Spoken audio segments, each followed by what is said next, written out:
اللہ تبارک و تعالی خاص طور پر اس وقت کے کفار کو، مشرکین کو بات سمجھا رہے ہیں، اور عموماً قیامت تک آنے والے ساری کی ساری انسانیت کو ایک مسئلہ سمجھا رہے ہیں۔ دل کھول کر اس مسئلے کو اپنے دلوں کی تختیوں پر لکھ لیجیے۔ اللہ تبارک و تعالی ارشاد فرماتے ہیں وَإِن يَمْسَسْكَ اللَّهُ بِضُرٍّ، اگر پہنچائے اللہ تعالی آپ کو کوئی تکلیف، فلا کاشف لہ، پس اس تکلیف کو کوئی دور نہیں کر سکتا، الا ہو، مگر وہ ذات کر سکتی ہے۔ وَإِن يَمْسَسْكَ بِخَيْرٍ، اگر وہ ذات پہنچائے تجھ کو کوئی بالائی، کوئی خیر، فَهُوَ عَلَى كُلِّ شَيْءٍ قَدِيرٌ، تو پس وہ ذات ہر چیز پر قدرت رکھنے والی ہے۔ اللہ تبارک و تعالی ان کو یہ بات سمجھانا چاہتے ہیں کہ جو تم لوگوں نے اپنے حاجت روا، مشکل کشا لات عزا منات کو بنا رکھا ہے، یہ غلط ہے۔ اگر اللہ کسی کو کسی مصیبت میں ڈال دے تو اللہ کے علاوہ اس کو اس مصیبت سے نکال کوئی نہیں سکتا۔ اگر اللہ کسی کو خیر عطا فرما دے، بالائی عطا فرما دے، راحت عطا فرما دے، سکون عطا فرما دے، ساری دنیا مل کر اس سے اس سکون کو، اس چین کو، اس آرام کو چھین نہیں سکتی۔ اور میں بڑے درد دل کے ساتھ یہ بات عرض کروں گا کہ ہر اس بندے کو اس آیت کریمہ کے سن لینے کے بعد اور سمجھ لینے کے بعد اپنا اپنا گریبان جانچ کر دیکھنا چاہیے، کہیں ہمارا شمار ان لوگوں کے ساتھ تو نہیں ہے جو لوگ اللہ رب العزت کی ذات کی موجودگی کے بعد اللہ کے ہوتے ہوئے اللہ کے نبیوں میں سے کسی ایک کو، وہ چاہے میرے اور آپ کے محبوب پیغمبر ہی کیوں نہ ہو، اور اللہ کے نبی کے صحابہ کرام میں سے کسی ایک کو، وہ چاہے خلفائے راشدین میں سے کوئی ایک ہی کیوں نہ ہو، اور اللہ کے نبی صلی اللہ علیہ وسلم کے اہل بیت میں سے کسی کو، یا اللہ کے جتنے بھی نیک لوگ ہیں، نیک بندے ہیں، اولیاء دین ہیں، ان میں سے کسی کو اگر حاجت روا سمجھتا ہے، مشکل کشا سمجھتا ہے، تو وہ سمجھ لے وہ اللہ کے اس حکم کی خلاف ورزی کر رہے، وہ اللہ کی اس آیت کو پس پشت ڈال کر اللہ کا نافرمان بن رہا ہے۔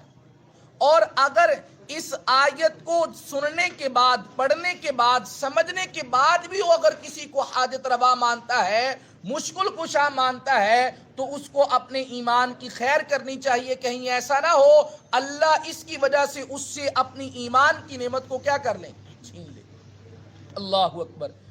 روایت موجود ہے مسند احمد کے اندر بھی، ترمذی شریف کے اندر بھی،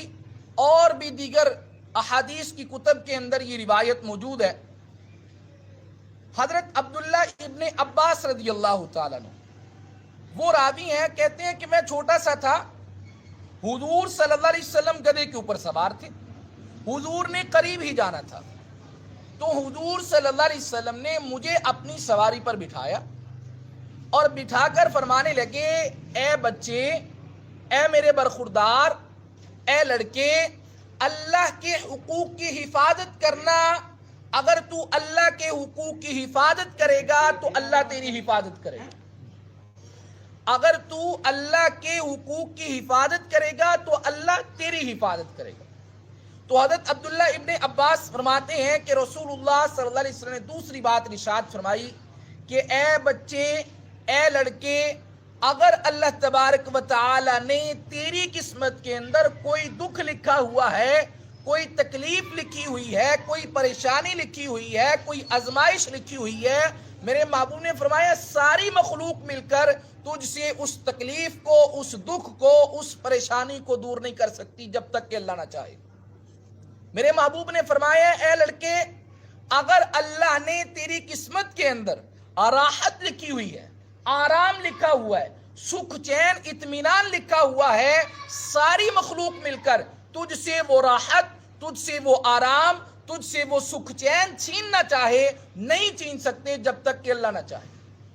اور اس سے بھی بڑھ کر چوتھا جملہ جو اللہ کے نبی صلی اللہ علیہ وسلم نے ارشاد فرمایا اذا سألت، اے بچے جب تو سوال کرے، وہ سوال چاہے مال کا ہو، وہ سوال چاہے اولاد کا ہو، سالوں سال بیت کے اللہ نے اولاد کی نعمت سے نہیں نوازا، سوال چاہے اولاد کا کرنا ہے، چاہے نوکری کا کرنا ہے، چاہے معیشت کی تنگی کی وجہ سے معیشت کی درستگی کا کرنا ہے، چاہے رہائش گاہ کے نہ ہونے کی وجہ سے رہائش گاہ کے حصول کے لیے کرنا ہے، دنیا کا کرنا ہے یا آخرت کا کرنا ہے، تو ایک ہی ذات ہے جس سے تو سوال کرے گا تو وہ تیرے سوال کو پورا کرے گی، وہ ذات ہے اللہ کی ذات۔ تو فرمایا اذا سألت، جب تو سوال کرے تو فاسأل اللہ، تو کس سے سوال کرے؟ اللہ سے سوال کرے، اللہ کے علاوہ کسی اور سے سوال نہ کرے۔ اللہ اکبر۔ اس سے بڑھ کر اللہ کے نبی صلی اللہ علیہ وسلم نے ایک جملہ ارشاد فرمایا اذا استعنت، جب تو مدد طلب کرے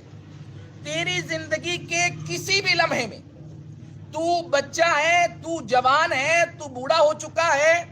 تو شادی شدہ ہے، غیر شادی شدہ ہے، امیر ہے، غریب ہے، زندگی کی کسی بھی سٹیج پہ پہنچا ہوا ہے، تجھے کوئی دکھ، تجھے کوئی تکلیف، تجھے کوئی پریشانی، تجھے کوئی آزمائش پہنچی ہوئی ہے اور تو مدد کا متلاشی ہے، تو ایک ذات ہے جس سے جب تو مدد کرے گا تو وہ اتنی قادر مطلق ذات ہے، وہ اکیلے تنے تنہا تجھے اس مصیبت سے نکال سکتی ہے۔ میرے محبوب نے فرمایا اے بچے اذا استعنت فاستعن باللہ، جب تو مدد طلب کرے تو ایک ذات ہے جس سے مدد طلب کرے، وہ ہے اللہ کی ذات، اللہ سے مدد طلب کرے۔ اور نسائی شریف کے اندر حدیث مبارکہ ہے،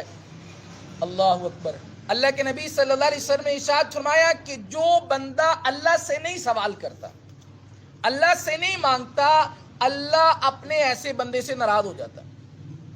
اللہ اپنے ایسے بندے پر غصہ کرتا ہے اور اس